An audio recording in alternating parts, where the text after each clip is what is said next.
इस मंच पर मौजूद बिहार के नेता प्रतिपक्ष भाई तेजस्वी जी, वीआईपी पार्टी के राष्ट्रीय संरक्षक भाई मुकेश जी, मंच पर मौजूद इंडिया गठबंधन के तमाम वरिष्ठ नेतागण, यहाँ के सांसद सुधाकर जी और इस सभा में उपस्थित आप सभी साथियों को मेरा इनकलाबी सलाम।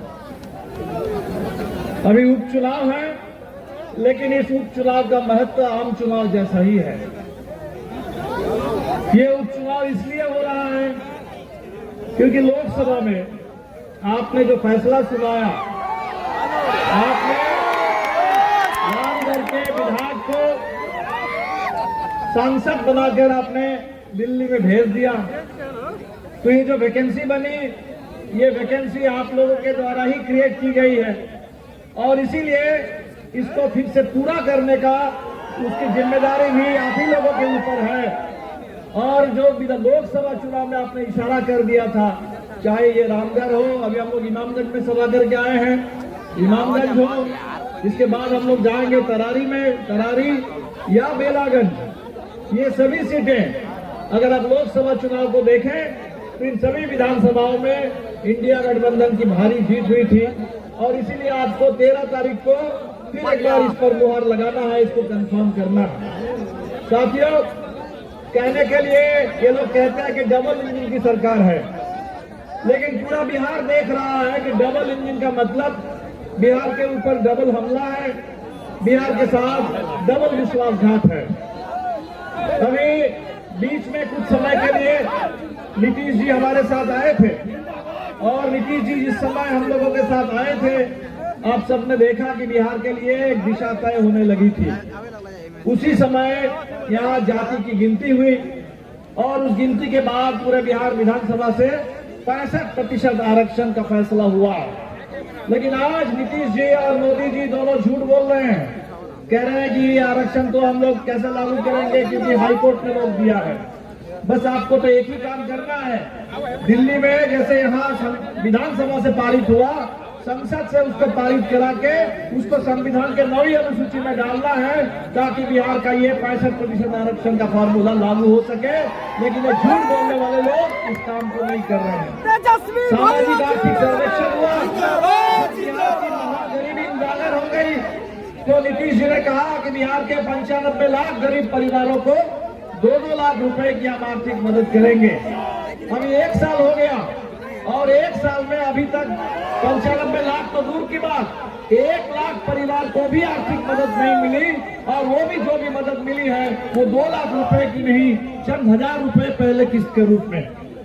सामाजिक आर्थिक सर्वेक्षण तो लागू नहीं कर रहे हैं, ऊपर से एक लैंड सर्वे आपके ऊपर थोपा गया और ये जो पूरे भूमि सर्वे है जिसके चलते पूरे बिहार में असुरक्षा है, इस समय पूरे अराजकता का माहौल बना दिया है, भ्रष्टाचार के बाजार गर्म है और गरीबों के लिए तो बिल्कुल बेदखली की तलवार उनके गर्दन पर लटकी हुई है। हमारे साथियों ने विधानसभा में ये मांग उठाई थी कि बिहार में इतनी गरीबी है तो बिहार के गरीबों को भी 200 यूनिट बिजली फ्री मिलनी चाहिए जैसे पंजाब में, जैसे दिल्ली में मिलती है। लेकिन नीतीश जी ने उल्टा काम किया, यहाँ स्मार्ट मीटर ला करके पूरा पॉकेट मार मीटर है जो घर घर में इस समय लोगों को ऊपर 1000 रुपए के बिजली का बिल आ रहा है। आप देख लीजिए, 1000 रुपए का गैस सिलेंडर मोदी जी थोप रहे हैं और 1000 रुपए बिजली बिल अब नीतीश जी थोप रहे हैं और बिहार में 95 लाख परिवार 6000 से कम आमदनी पर किसी तरह जिंदा है।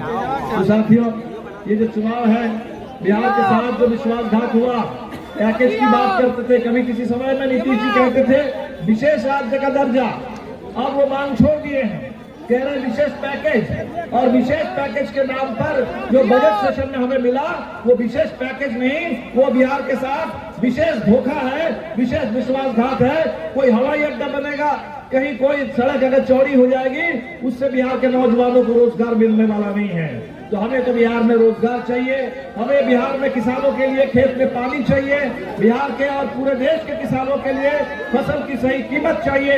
इस एमएसपी के मांग को लेकर के पूरे देश में इतना ऐतिहासिक किसान आंदोलन खड़ा हुआ, उस ऐतिहासिक किसान आंदोलन की मांगे आज भी पूरी नहीं हुई। और इस समय हम देख रहे हैं, एक तरफ आप के लैंड सर्वे से किसानों को, गरीबों को परेशान किया जा रहा है, उधर वक्फ बोर्ड के नाम पर एक बिल ला दिया है। पूरे मुस्लिम समुदाय के जो सामुदायिक जमीन है, उस जमीन पर भी नजर है। उस जमीन को भी कैसे छीना जा सकता है, इसके लिए पूरी कोशिश चल रही है, साजिश चल रही है। तो हमें इन तमाम साजिशों को तोड़ना है। और बाबा साहब अम्बेडकर ने जो संविधान दिया था, जिस संविधान के पहले पन्ने पर हिंदुस्तान के हर नागरिक से वादा किया गया था कि देश में धर्म अलग अलग है, भाषा अलग अलग है, हमारे खान पान, रीति रिवाज, रहन सहन के तौर तरीके अलग अलग हैं, लेकिन ये विविधता की खूबसूरती का नाम ही हिंदुस्तान है। संविधान के नजर में हिंदुस्तान के हर नागरिक एक है, आजाद है, बराबर है। सिर्फ वोटों की बराबरी नहीं, आर्थिक और सामाजिक बराबरी भी, सबको पूरा न्याय मिलेगा। आर्थिक, सामाजिक और राजनीतिक, और सबके बीच में भाईचारा होगा। तो संविधान के रास्ते पर ये लोग जब बस चलेगा, मोदी जी और ज्यादा दिन तक रहेंगे, नीतीश जी ने खुली छूट दे दी। अब देख लीजिए, इस समय गिरिराज सिंह अभी बिहार में त्रिशूल लेकर के यात्रा कर रहे हैं। हमने अभी पदयात्रा निकाली थी बदलो बिहार में, यात्रा नवादा से पटना हम पैदल चले। बच्चों से भी जहां जहां मुलाकात हुई, बात हुई, बच्चों की चिंता है कि बिहार में स्कूल ठीक से नहीं चल रहे हैं। बच्चे स्कूल की बात कर रहे हैं और गिरिराज सिंह त्रिशूल बांट रहे हैं। स्कूल का एजेंडा नहीं है, त्रिशूल का एजेंडा लेकर के आ गए हैं। तो ये नफरत और हिंसा का माहौल बनाना चाहते हैं, भ्रष्टाचार, अपराध को बढ़ावा देना चाहते हैं, लूट को बढ़ावा देना चाहते हैं। इन ताकतों को बिल्कुल खदेड़ना है। और इसीलिए ये जो चार सीटों पर चुनाव है, 13 तारीख को, बस ज्यादा समय नहीं है, परसों या वोट डालेंगे। एक एक वोट दीजिए, लालटेन पर दीजिए।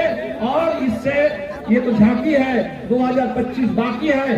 आपके मतदान से 2025 का रास्ता साफ हो जाएगा, क्लियर हो जाएगा, ताकि 2025 में इंडिया गठबंधन की सरकार बिहार में काबिज हो और पूरे हिंदुस्तान को और बिहार को भी संविधान के रास्ते पर, न्याय के रास्ते पर, बदलाव और विकास की दिशा में हम लोग ले चले। आप तमाम साथियों का बहुत बहुत शुक्रिया।